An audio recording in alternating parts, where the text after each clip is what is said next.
আজকে সকালবেলা একটু লেট হওয়ার কারণে মিষ্টুর স্কুল বাসটা না মিস হয়ে যায় হঠাৎ করে। তো ভাবলাম কি আর করা যাবে, ওকে চলো স্কুলে ডাইরেক্ট ছেড়ে দিই। তাই এখন আমরা দুজন মিলে এসেছি ওকে স্কুলে ছাড়তে, যদিও বা স্কুলের গেট এখনো পর্যন্ত খোলেনি।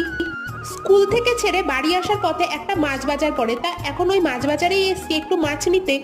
যাক বাবা, সকাল সকাল মেয়েকে স্কুলে ছাড়ার সাথে সাথে মাছটাও পেয়ে গেলাম ভালো। আজকে বাজারে খুব ভালো পাবদা মাছ পেয়েছি, তার পাবদা মাছই 500 মতো এখানে নিয়ে এসেছি, কারণ এখানে বেশিরভাগ দিনই না ওই রুই কাতলা চিংড়ি এইসব মাছই পাওয়া যায়। ভুবনেশ্বরে মাছ কিন্তু খুব ফ্রেশ পাওয়া যায়, কিন্তু ওই যে ভ্যারাইটি একদমই নেই। তাই অর্ধেক দিনই ওই চিংড়ি আর রুই ভরসা।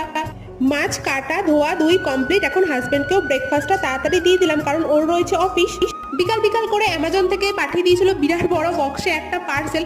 মিষ্টু তো এটা দেখার জন্য খুব এক্সাইটেড ছিল বক্সের ভিতর কি রয়েছে, কিন্তু কিছুই ছিল না। সামান্য কটা গ্রোসারি অর্ডার করেছিলাম, সেগুলোই ছিল। ব্যাস, ভিডিওটা এ পর্যন্তই। যদি ভালো লাগে চ্যানেলটা সাবস্ক্রাইব করে পাশে থাকা ভিডিওটা একটা লাইক করুন।